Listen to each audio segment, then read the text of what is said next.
Buenas tardes, nuevamente estoy aquí con ustedes. Hoy voy a hablar del libro número 8, el libro que se llama Ruth. La semana pasada les hablé del libro de Jueces y hoy le toca el turno al libro número 8, que se llama Ruth, como ya les dije, ¿no? Ruth en hebreo significa aliada o amiga. Hoy vamos a empezar pues conociendo quién es el autor y la fecha en que se escribió este libro. Según la tradición rabínica, dicen que este libro fue escrito por Samuel a mitad del siglo XI antes de nuestra era cristiana. Y la crítica reciente dice otra fecha, que fue escrita en los años 500 antes de nuestra era, pero de acuerdo al lenguaje y las costumbres dicen que recomiendan que pues lo aceptemos como escrito por Samuel, ¿no? El autor del libro. Este libro es reconocido como una joya literaria y su género es narrativo hebreo.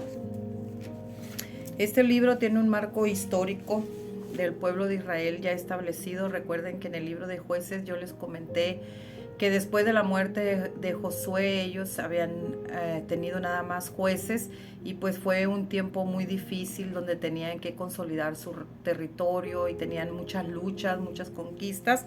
Entonces pues de eso se trata. Después de esto se cree que este libro fue escrito pues Samuel, uno de los jueces, ¿no? Entonces se esforzaban ellos por mantener una alianza entre ellos mismos. En esta época existía mucha inestabilidad política, mucha calamidad, sequías, y todo esto llevó a que el pueblo de Israel emigrara de las tierras que les habían dado a otros territorios. Entonces este libro pues tiene el propósito de mostrarnos una emigración y también nos muestra la genealogía de David, ¿no? Pero tiene varios temas importantes que son pues dignos de explorarse y de estudiarlo, ¿no? Este era lo primero, era una época muy violenta donde había muchas guerras, conquistas, derrotas, y los jueces luchaban para consolidar ese territorio, una política completamente inestable. También había calamidades, sequías, vemos una emigración y también vemos amor y bendición y redención. Este libro es muy pequeñito, se compone solamente de 4 capítulos que nos arroja un pequeño bosquejo muy corto que nos habla del capítulo 1, desde el versículo 1 al 15, nos detalla cómo la familia de Elimelech y su esposa Noemí emigran de Belén hacia Moab y se llevan 2 hijos con ellos. Cuando llegan a Moab, sus hijos se casan allá con 2 moabitas. Y del versículo 6 al 22 nos muestra la muerte de Elimelech y sus 2 hijos, y queda viuda Noemí y sus 2 nueras. Entonces Noemí decide regresar a Belén y les dice a sus nueras que regresen con sus familias. Ruth le dice que no, que ella se va a quedar con ella, y le dice: tu pueblo será mi pueblo y tu Dios será mi Dios, ¿no? Entonces vemos aquí un gran amor de la nuera hacia su suegra, ¿no? Entonces del versículo 2, capítulo 2, versículo del 1 al 23, vemos a Ruth ya en Belén. Y resulta que Ruth, al quedarse sin hijos, en esa época existía culturalmente una ley que se llamaba libirato. Este levirato significaba que una mujer, al quedar viuda y sin hijos, tenía que casarse con el siguiente hijo con su cuñado. Pero como ya se habían muerto los 2, entonces no había con quién casarse. Cuando Ruth regresa a Belén, le dice que tiene un pariente que se llama Boz. Entonces esto es obligatorio en esa época, culturalmente hablando era obligatorio para Ruth casarse con un pariente. Este levirato, quiero aclarar que esto no era solamente cultura de los israelitas, esto ya era una cultura que ya existía antes con los chinos, con los mongoles, con los tibetanos y otros pueblos más que existían, ¿no? Por esta razón es que Ruth llega a Booz para que la redima, ¿no?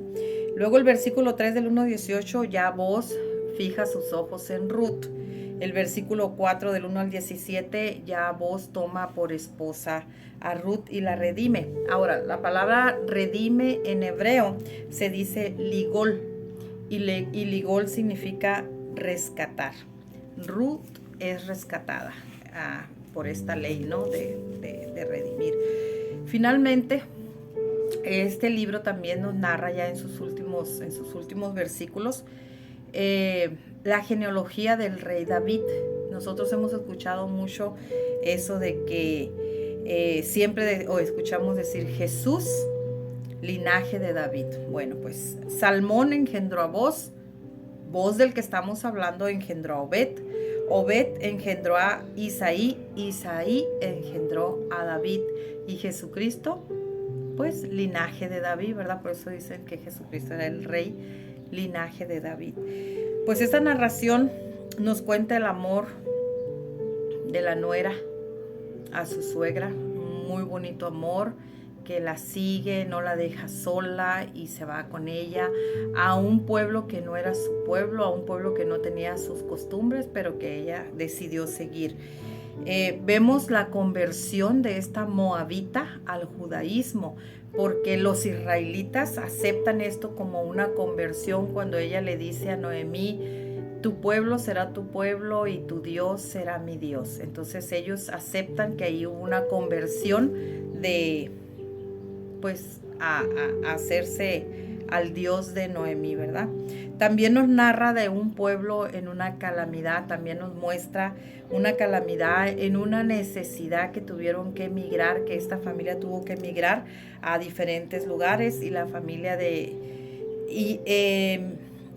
Emimelec pues se regresa, ¿no? Se va a Moab y después regresan otra vez a Belén. Nos narra una historia de dos mujeres que cuando lo vemos así, simplemente lo leemos, no nos damos cuenta de que ellas estaban solas, se quedaron sin sus esposos y estaban pasando por momentos dolorosos de pérdidas de seres queridos. Tenían seguramente desesperación, angustia, dolor, depresión, y regresaban solas a Belén. Regresaban solas a Belén. Pero hay un mensaje muy bonito a través de todo esto, de todos estos mensajes que pudiéramos estudiar a fondo, ¿no? Pero que saben que no lo voy a estudiar, que solamente lo parafraseo. El mensaje está ahí, el mensaje de Dios hacia la humanidad. Este es uno de los mensajes tan bonitos que habla de redención. Como les dije, redención es el rescatar. El Señor nos rescata a nosotros del pecado y nos da un liberato. El liberato, acuérdense que es para procrear el linaje, para que siguiera el linaje de la familia. El Señor, después de redención, nos convierte en sus hijos. Nos convierte en sus hijos. Pasamos a ser familia, la herencia de la familia del Señor. Yo les quiero decir algo. Muchas veces nosotros nos vemos en la necesidad de emigrar. Muchos de nosotros a veces son de pueblos de aquí cerca, de rancherías, pero se vienen a la ciudad porque en su pueblo no pueden salir adelante y tienen que dejar su pueblo, sus costumbres, y llegan a la ciudad, como aquí a Culiacán, a vivir otro tipo de costumbres. La ciudad tiene otras costumbres, aunque no queramos, y entonces otros nos vamos a otros países. Algunos no nos atrevemos a salir y nos quedamos luchando en el mismo lugar. Pero yo quiero que esta narración de Ruth nos recuerde algo. Yo quiero que ustedes recuerden estas palabras, son muy importantes. El ir, permanecer, morir, levantar, volver, andar, llegar, decir, tomar decisiones, redimir y liberato.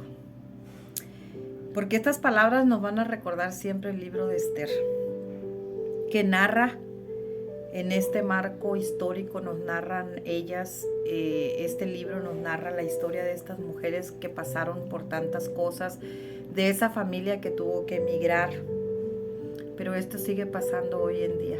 Muchos emigran de las rancherías de aquí de La Redonda, de Sinaloa, vienen a la capital para estudiar. Los jóvenes llegan aquí y vienen con otras costumbres más libres, más limpias en sus pueblos, en sus ranchos, y llegan aquí y se topan con otras costumbres muy diferentes, ¿verdad? Entonces, pero tenemos que pensar en algo. En todo esto hay un mensaje divino, un mensaje universal para todos aquellos que queremos ser redimidos, rescatados del pecado. El Señor Jesucristo está ahí para rescatarnos y está ahí para hacernos sus hijos con esa ley de liberato.